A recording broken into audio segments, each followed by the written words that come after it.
Hello, everyone. This is Cassandra Williamson. I am coming to you from a holler way up in eastern Kentucky. Yeah,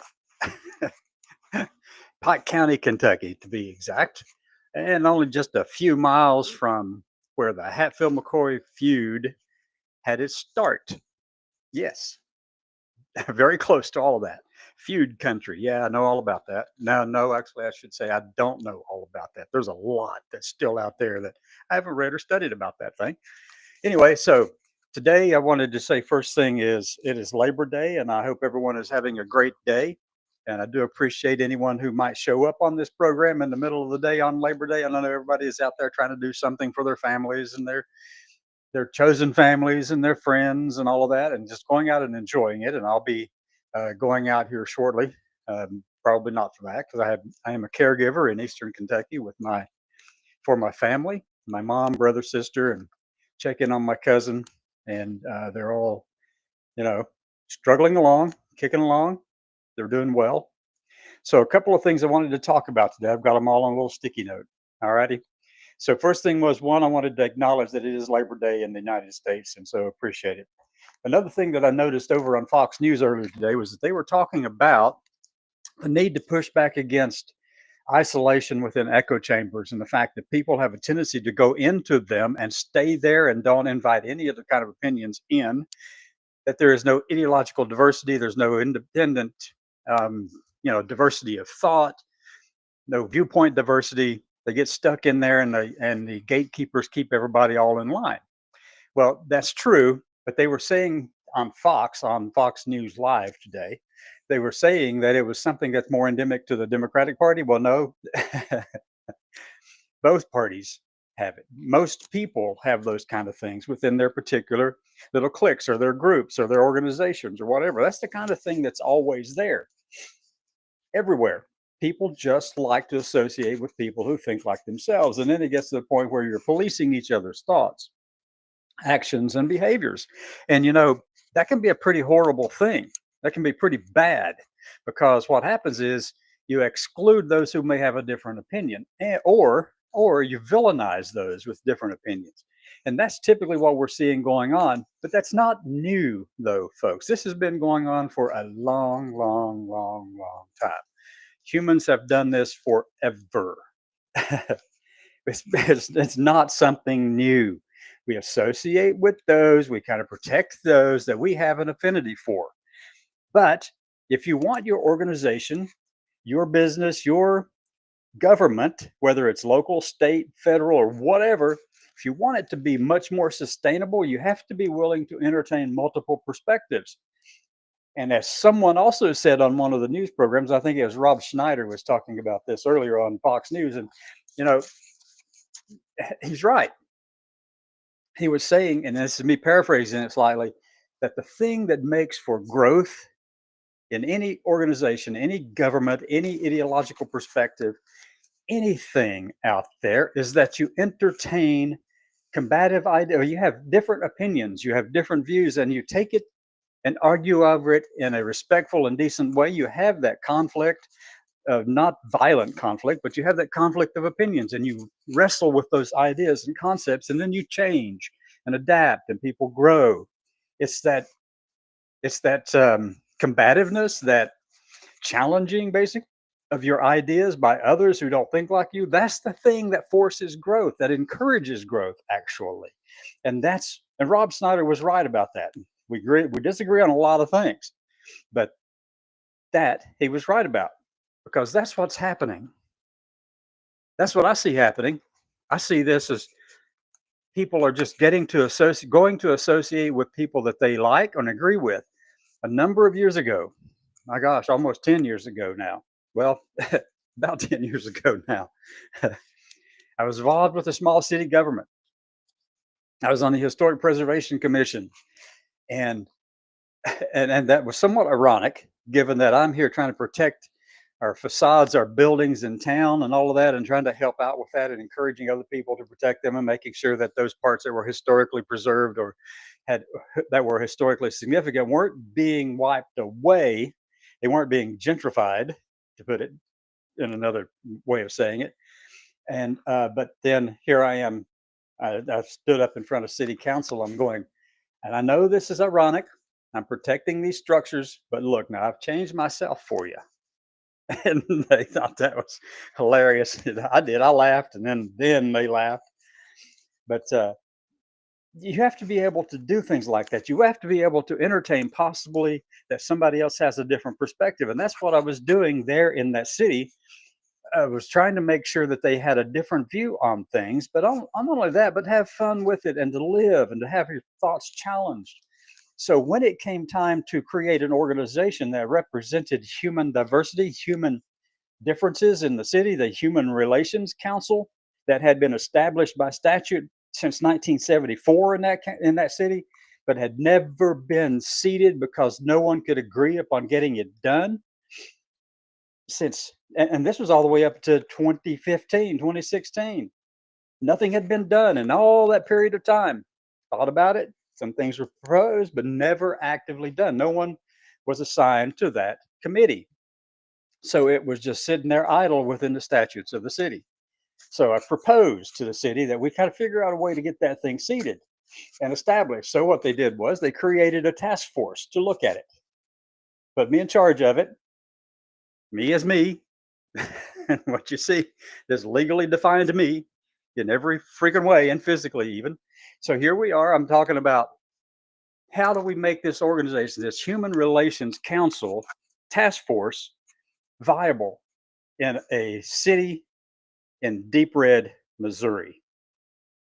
So how do you go about doing that? Well, obviously, the very first thing you realize is that if you isolate yourself and pull in only people who look like you, agree like you, believe like you, think like you, it's not going to succeed. It will not last, period. It has no sustainability. So they said, find you some people, put on this task force. I did. So guess who I brought in? Yes, there were LGBT people there. Yes, there were trans people there. Yes, there were allies of trans people there. But I also had an equal number of people who completely disagreed with anything to do with LGBT people. I brought in the local Southern Baptist preacher. I brought in the local imam of the Islamic Center. I brought in people who did not agree with the fact that I could live openly and honestly and be myself in front of them. And when I presented these names to the city council for their approval, the response was, none of these people agree with you. And I said, well, that's the whole point, isn't it? We want to make sure this is sustainable. We want to get through we want to have conversations with all kinds of people in the community so that they are engaged with the creation of this Human Relations Council and they are not excluded. They're included in part of this conversation. Still operational today, almost 10 years later. And it is a fully seated commission now. So, but it took that willingness to entertain other views. A lot of people can't do that. They're too thin-skinned for that. They get stuck in their echo chambers for that. They stay there and they can't change. And that's why these things aren't sustainable over time. You may last for a year, you may last for 6 months, you might last for 5 years or 20 or 30 or whatever, but it is not sustainable in an isolated echo chamber that repeats stuff that's been going on for years without bringing in any other things that might challenge that perspective.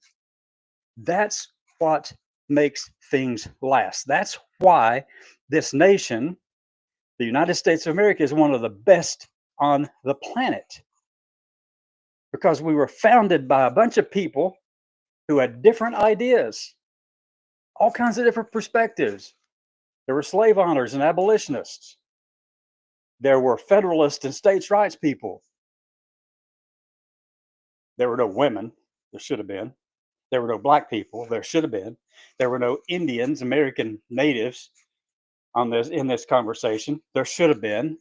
It would have been even much more successful. It was successful up to a point because then you had to wrestle with some of the identities that we had failed to address earlier, that Jefferson and everyone else knew was a problem, but put it off for another generation.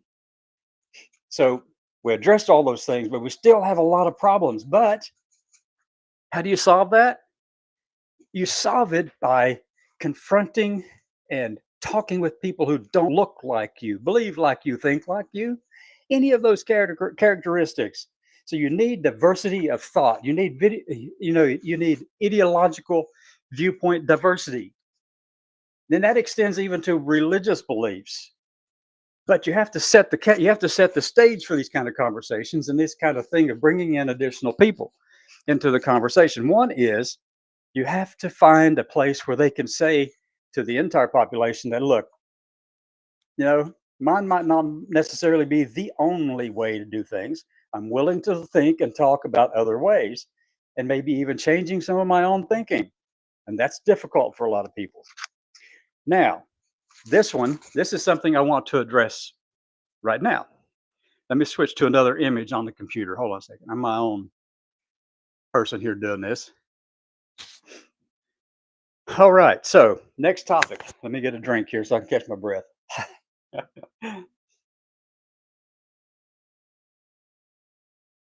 Oh, my wake up coffee. Oh, yeah, that does it. So, how many of you know what that image is right there in front of you? Have you seen it in the news lately? Do you know where it's coming from? Have you seen it over on Fox News by any chance? Have you seen it over on CNN or MSNBC or ABC, NBC, or CBS? Have you seen it on any of those?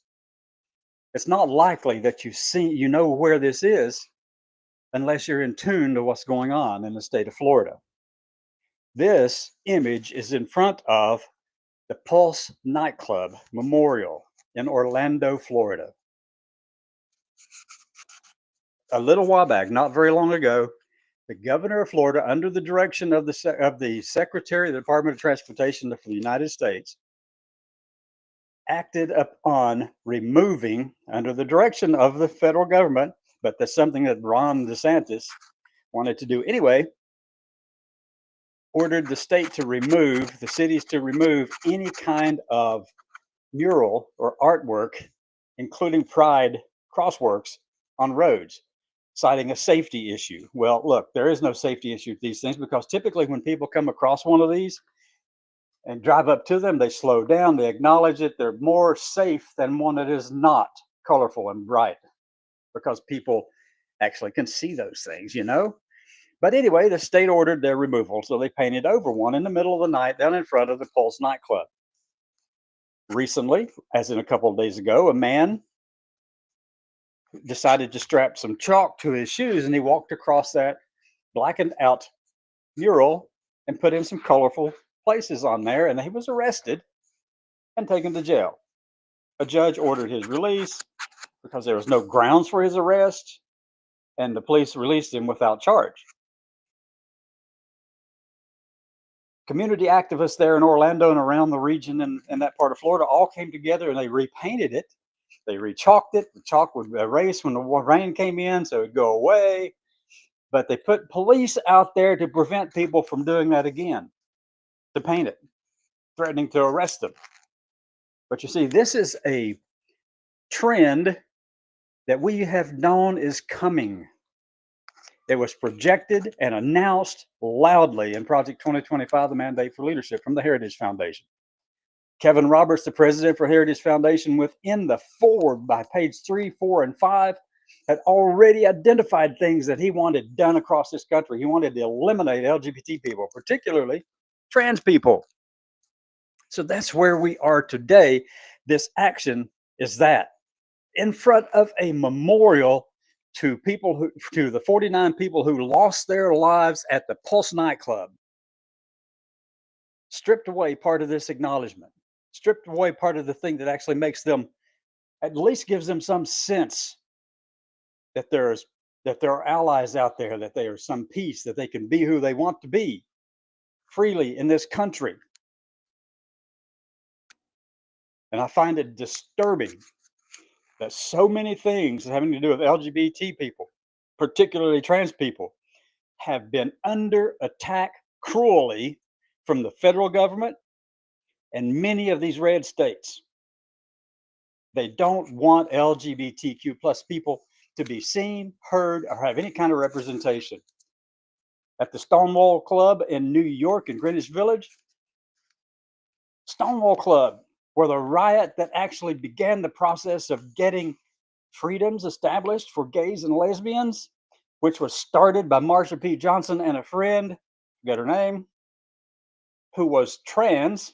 They didn't have that word then, but trans. They're the ones who got this thing going, folks. But yet, Stonewall is a national memorial under the guidance of the federal government. And guess what they did? Ordered the removal of trans pride flags, ordered the removal of the word transgender. Why? No good reason. No good reason at all. None. There is no reason to justify that. It's cruelty, period. That's all it is. So, this whole thing, all of these attacks on LGBT people across the country in Florida and Stonewall and everywhere else is going on. This is a narrative that has been promoted and pushed by the Heritage Foundation and Kevin Roberts at the Heritage Foundation. It's been pushed by the likes of Matt Walsh, an influencer over on Twitter, and Doug Jones as pastor of this church that Pete Hegseth is a part of. The extremists are running our country. What do we do about it? Well, you're going to have to do something like what some veterans are doing in front of Union Station in D.C. There are some veterans there who have been there for 2 weeks protesting the National Guard federalization of D.C. It's not going to change anything, but they are standing on principle. They're not being violent about it. They're standing on principle. It's kind of reminiscent of the let me see, the big parade. It wasn't a parade. It was more like let's see, a march or something that took place in D.C. when the soldiers from World War II, World War I wanted their pensions, but the government had decided not to give it to them, and they marched on D.C. Kind of reminiscent of that. But there aren't many of them. Because right now, a lot of people are actually in agreement with a lot of the stuff that Trump's doing. And it's true there is a crime problem in the country. It's true that there is a gun violence problem in this country. But the guns aren't the thing killing people. It's the crazy people pulling the darn trigger. But yeah, there are also far more guns in this country than there are people in the country. So you're not going to be able to strip away anyone's rights with guns. You're not going to be able to regulate it in any justifiable way that can actually solve a problem. No, you're not going to. It's a waste of your time, waste of your energy, even go down that road of talking about it. So we have to address the root causes. Most gun violence is a mental health issue. And not because they're trans or non-binary or anything like that. There haven't been that many trans shooters causing mass violence and mass shooting incidents. Since 1966, 0.11% of mass shooters were trans or identified as trans. 0.11. The vast majority are straight men, both black and white and Asian. Some women in there, but the vast majority are just straight men causing all these problems at schools and shooting up things and being violent.